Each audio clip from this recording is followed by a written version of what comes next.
Guys, स्वागत है आपका मेरे एक और नए ब्लॉग में। आशा करती हूँ आप सब अच्छे होंगे, मैं भी ठीक हूँ। तो गाइस, जो भी सामान पूनम की शादी का वापस आया है उसको लेके बहुत सारी वीडियो आ चुकी हैं, बहुत लोगों की वीडियो आ चुकी हैं। अपने अपने हिसाब से सब लोग अपना अपना सुझाव दे रहे हैं, अपना अपना पक्ष रख रहे हैं। तो एक पार्लर वाली बहन का वीडियो आया है, उसमें वो बोल रही हैं कि उनके सामने की ये सारी घटना है, ये सामने की उनके की बात है, जो भी वहाँ हो रही होंगी वो। तो उस पर हम बाद में चर्चा करेंगे। हम पहले ये बता देते हैं कि ये तो हम जानते थे कि जो भी पूनम के ससुराल वाले थे थोड़े मतलब वैसे थे, मतलब गुस्से वाले भी थे और थोड़ा पैसे के लालची थे। क्योंकि जो शादी वाला वीडियो था शिवानी ने बनाया था पूनम की शादी वाला, तो उसमें ये लोग गुस्सा हो गए थे कि मतलब लेन देन के चक्कर में जो भी समस्या थी लेन देन की, उसके वजह से ये लोग गुस्सा हो गए थे। तो शिवानी लास्ट में उन्होंने एक क्लिप बनाई है उनके ससुर की, तो वो बोल भी रही हैं शिवानी कि अब तो खुश हो, अब तो जो तुमने कहा था वो सब हो गया ना, अब तो खुश हो। तो इसका मतलब ये है कि वो कहीं ना कहीं कुछ डिमांडें रखी थी उन्होंने, वो पूरी नहीं की, तो इसलिए वो नाराज़ चल रहे थे। तो तभी शिवानी ने ये सब बोला कि अब तो खुश हो जाओ, है ना। तो कहीं ना कहीं इस चीज़ से मतलब इस बात से पता चलता है कि ये कहीं ना कहीं दहेज के लालची थे और पैसे के लालची थे। मतलब इन्हें दहेज बहुत ज़्यादा चाहिए था। तो कई घर में ऐसा होता है कि जो मांगते हैं, जो डिमांड रखते हैं वो नहीं पूरी होती है, तो ये ड्रामा तो करते हैं भाई।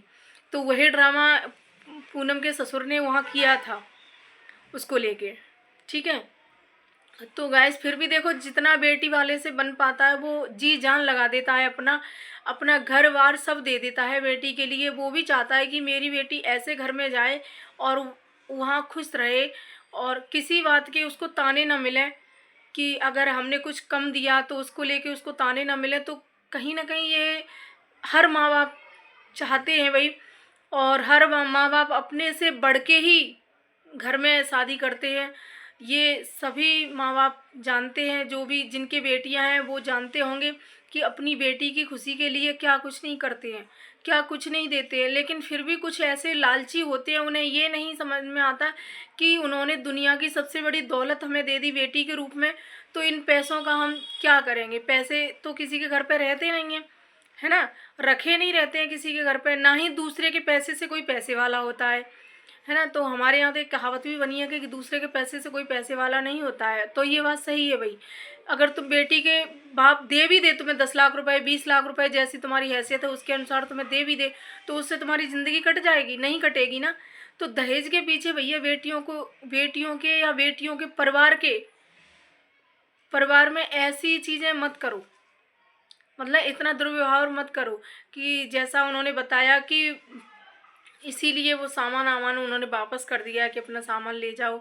अब उन्होंने किया है ये तो नहीं पता, लेकिन जिस तरह से उन्होंने ये बात बताई है कि वहाँ पे ये बातें चल रही थी कि प्यारे लाल उस टाइम पे जिंदा था जब उनके ससुराल वाले वहाँ पहुँचे थे। तो अगर वो जिंदा था तो ये नहीं ले गए उसको हॉस्पिटल में, या हो सकता है सही टाइम पर अगर ले जाते तो हो सकता है वो बच जाता। लेकिन ये उसी चक्कर में रहे कि वो ट्रक वाले को ढूंढने के चक्कर में कि वो ट्रक वाला मिल जाए, तो वही पैसा ऐंठने वाली बातें।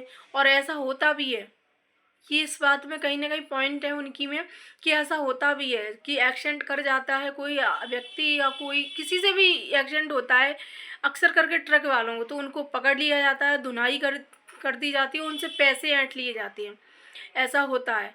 और तो लेकिन यहाँ उनकी दादी ने तो यहाँ तक बोला था कि बस हमें पता चल जाए कि वो कौन है ट्रक वाला, और हम उसके एफआईआर वगैरह कुछ नहीं करेंगे, ना हमें पैसे चाहिए, सिर्फ हमें पता चल जाए, है ना। तो उन्होंने तो ऐसा कुछ बोला था। लेकिन उधर जो वो बता रही हैं कि वो ट्रक के पीछे भागे और ट्रक वाले के तलाश में थे वो कि ट्रक वाला मिल जाए तो पैसे ऐंठ लें, और ये भी होता है।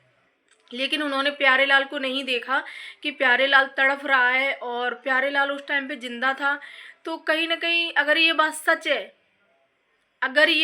है, देखो हम दावा नहीं कर रहे कि वो सच बोल रही हैं या झूठ बोल रही हैं, हम नहीं कह रहे कि वो सच बोल रही हैं, लेकिन जिस प्रकार से वो कह रही हैं अगर इस बात में दम है, सच्चाई है इस बात में कि उस टाइम पे ससुराल वाले मौजूद थे जब वो तड़फ रहा था, तो भाई यहाँ उनकी सरासर गलती है, यहाँ उनके ससुराल वालों की सरासर गलती है। देखो भाई, तुम्हारी जो घर की बहू थी वो तो चली गई, अब उसका तो कुछ नहीं हो सकता, लेकिन जिसमें सांसें चल रही थी, अगर तुम टाइम पर उसको हॉस्पिटल पहुंचा देते या एम्बुलेंस बुला लेते जल्दी से, तो हो सकता था उसको अच्छा इलाज मिल जाता, और टाइम पर इलाज मिलने से वो सही भी हो जाता, है ना।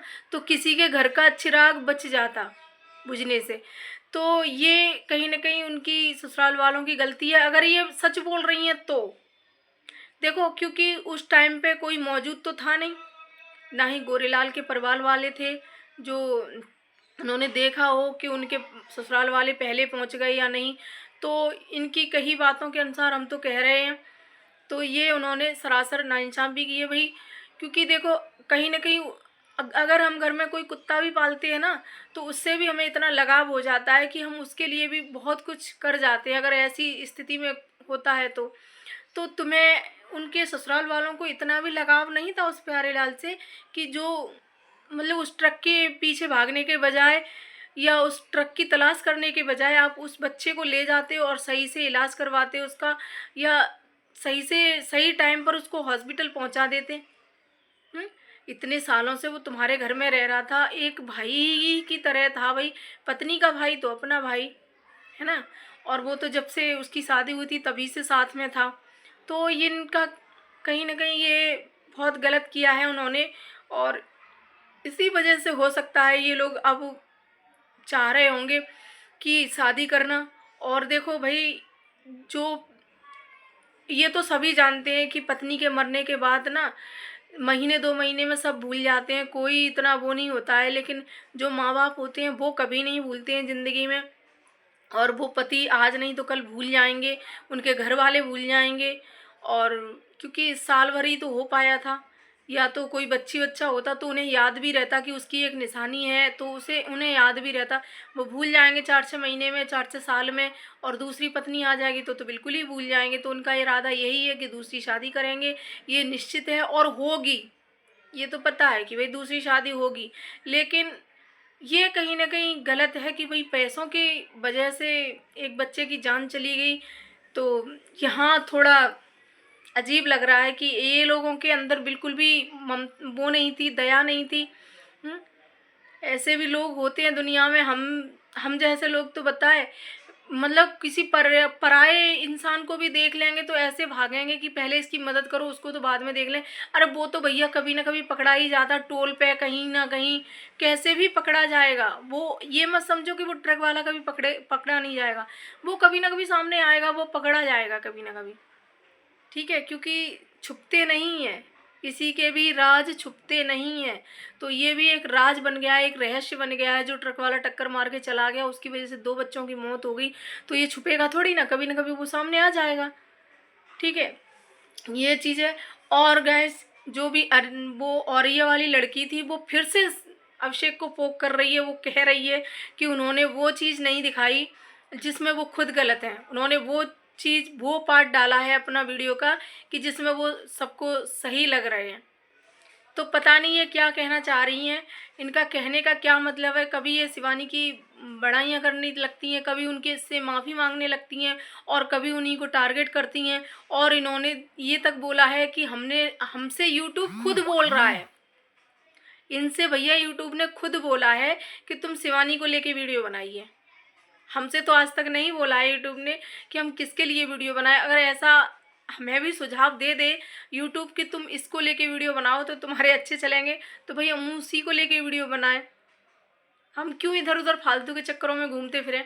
लेकिन उनसे यूट्यूब ने कह दिया है कि तुम इस टॉपिक पे वीडियो बनाइए और शिवानी के लिए वीडियो बनाइए, चाहे तुम उसको बदनाम करिए, चाहे अभिषेक को बदनाम करिए, चाहे उनसे माफ़ी मांगिए, कुछ भी करिए, मतलब उनको बदनाम करके, चाहे उनकी बड़ाई करके, किसी भी तरह से तुम उसी के टॉपिक पे वीडियो बनाओ। तो वो वही कर रही है, कभी एक वीडियो में बदनाम करती है एक वीडियो में उनके पक्ष में बोलती है।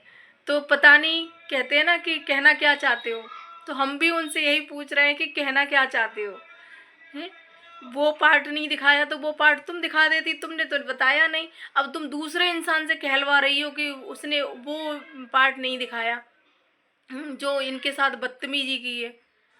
तो वहाँ और भी लोग थे, उन्होंने तो किसी ने नहीं कहा कि इसके साथ में ऐसी बदतमीजी हुई है। और तब क्या इसके जुबान में दही जम गया था क्या मुंह में? टेप लग गया था कि मुंह में, जो कुछ नहीं बोल पाई अब बोल रही है? 8-10 दिन, 1 हफ्ता हो गया, तब जाके अब इसको याद आया कि वो भी हुआ था, वो भी बात हुई थी। हैं, अब दूसरे भैया को बता रही है। तो भैया ये वही लोग हैं जो शिवानी को बदनाम करने की कोशिश करते हैं और कर भी रहे हैं। और गैस उधर गुटका भौजी भाई बहुत परेशान थी। और जो हमने कल बात कही थी कि वो लास्ट में जब उन्होंने वीडियो एंड की थी तब उनकी आंखों में आंसू थे। तो ऐसा कुछ हुआ है उनके घर में। तो तभी उनके परिवार वाले और घर वाले सब एक साथ आए थे, इकट्ठा हुए थे सभी लोग। तो कहीं ना कहीं वो चीज़ें हैं। आज उन्होंने ये बोला भी है कि हम ज़्यादा अपने पति से कुछ कहते हैं तो वो हमें मारने लगते हैं। ये बोला भी है तो हम कुछ कह भी नहीं सकते। और मन करता है कि हम यूट्यूब मतलब वीडियो बनाना बंद ही कर दें यूट्यूब पे। तो देखो कहीं ना कहीं वो परेशान हो चुकी हैं कि यूट्यूब यूट्यूब पे मतलब कुछ नहीं रखा है। और वीडियो बनाने में बहुत मेहनत लगती है। और देखो भैया, बेइज्जती इज्जत सब कुछ है यूट्यूब पे, बदनामी भी है और बहुत कुछ है भाई, बदनामी भी झेलनी पड़ती है। तो वही है। और उन्होंने आज सच बोल भी दिया कि मेरे पति ऐसा करते हैं। और उनके पति जब से यूट्यूब चैनल बनाए तब से नौकरियां छोड़ छोड़ के घर पर ही आ गए हैं। वो सिर्फ सभी लोग यूट्यूब के भरोसे हो गए हैं, एक तरह से यूट्यूब पर डिपेंड हो गए हैं कि हम यूट्यूब से ही अब कमाएंगे खाएंगे, अब वो नौकरियां नहीं करेंगे। ऐसा उन्होंने एक अपने दिमाग में ये चीज़ बिठा ली है कि अब नौकरी वोकरी में कुछ नहीं रखा है, हम यूट्यूब से घर बैठे पैसा कमाएंगे, बीवियों को ऐसे ही मतलब घुमाएंगे और वीडियो बनाएंगी और ज़्यादा करेंगे तो उनको मारेंगे और हम बीवियों की कमाई खाएंगे। तो ऐसा उनका बना लिया है उन्होंने। और यही बात सही है, कहीं ना कहीं उनके यहाँ पे यही होता है। तो 2-3 दिन से वो ब्लॉग में भी नहीं आ रहे हैं, उनके में बहुत कम आ रहे हैं। मतलब जब उनसे सलाह हो जाती है तो आ जाते हैं, जब सलाह नहीं है तो पूरे वीडियो में नहीं आते हैं। तो ऐसा कुछ है। तो भौजी के साथ ज़रूर मार पिटाई हुई है। और पहले भी जो हाथ वाथ टूटा था ना, तो वो भी जो वो बता रही थी कि हम छत पर वो करने के लिए पन्नी सही करने के लिए चढ़े थे, उससे धूप आ रही थी, क्या था ऐसा, तो खिसक गए, टूट गई वह। तो भाई इतना ऊंचा भी वो नहीं है कि जिसमें चढ़ने की वजह से वो टूटी हो, इतनी तेज़ लगी थी, इनके बता रही थी उस प्रकार से। तो वही है, मारपीट की होगी तो गिरा गई होंगी, तो इसलिए। और आए दिन उनके चोट कहीं ना कहीं दिखती भी है और यही कारण है। और तभी वो लेट उठती हैं क्योंकि रात में कलेश होता होगा तो दिन में वो सो नहीं पाती होंगी। तो सुबह हर रोज़ वीडियो में यही बोलती हैं कि हम आज लेट उठे थे, सिर में दर्द हो रहा था, आज हम लेट उठे थे। तो भैया कभी तुम 4 बजे जगी ही नहीं हो तो लेट उठने का क्या मतलब है? रोज़ तुम यही बोलती हो कि लेट उठे थे, लेट उठे थे, तो 4 बजे कब उठती हो? 8 बजे से तो रोज़ ही उठती हो। तभी तो तुम अपने बच्चों को स्कूल नहीं भेज पाती हो और अक्सर करके नहीं भेज पाती। भाई सबके बच्चे स्कूल जाते हैं, आपने देखा होगा शिवानी के ब्लॉग में, शिवानी की दीदी के बच्चे हर रोज़ स्कूल जाते हैं, सभी बच्चे। छोटे वाले को भी वो मार मार के भेजती हैं, अगर वो गुस्सा हो जाता है, जाता नहीं है, ज़बरदस्ती करता है, तब भी उसको भेजती हैं। लेकिन इन भौजी का एक भी बच्चा स्कूल नहीं जाता, बस बोल देती हैं स्कूल के लिए तैयार हो जाओ, चले जाओ स्कूल चले जाओ। अब बच्चे जा रहे हैं नहीं जा रहे हैं कोई नहीं, अपन घूमने निकल गई कैमरा लेके, अब बच्चे तैयार हुए कि नहीं हुए, कि गए स्कूल कि नहीं गए, उन्हें कोई मतलब नहीं है। गई टावर पे, गई बेरिया के नीचे, उन्हें कोई मतलब नहीं हुई। तो ऐसे बच्चों की पढ़ाई नहीं होती है, बच्चों के साथ साथ में खुद भी मेहनत करनी पड़ती है, तब जाके बच्चे पढ़ पाते हैं। ये नहीं है कि बच्चों से बोल दिया और बच्चे चले गए, बच्चों के साथ में खुद लगना पड़ता है। ठीक है, हर एक माँ जानती होगी, जितने भी माँ मेरी वीडियो देख रही होंगी, जितनी भी बहनें, तो वो जानती होंगी, उनके भी बच्चे हैं, कि बच्चों के साथ में कितनी मेहनत करनी पड़ती है, तब जाके बच्चे स्कूल जाते हैं। बच्चे पहले तो सुबह उठते ही नहीं है अपने आप, जगाने पड़ते हैं, तब तैयार करने पड़ते हैं, उनके लिए नाश्ता बनाओ तब वो जाते हैं। ऐसे थोड़ी ना बोल दिया चले गए। तो इनका कुछ अलग ही रहता है, बच्चों को भी नहीं पढ़ा रही हैं। ये नहीं सोचती हैं कि चलो हमारी ज़िंदगी जैसे कटी कटी, लेकिन हम कम से कम अपने बच्चों की तो भविष्य बना लें। और यूट्यूब के भरोसे रह रही हैं, बिल्कुल एकदम यूट्यूब पे डिपेंड हो गई हैं। भाई यूट्यूब पे भी काम करो, लेकिन अपने बच्चों का भी ध्यान रखो। तो गाइस वीडियो बहुत लंबा हो रहा है, तो वीडियो अगर अच्छा लगे तो लाइक कमेंट शेयर करना, चैनल सब्सक्राइब कर लेना। बाय।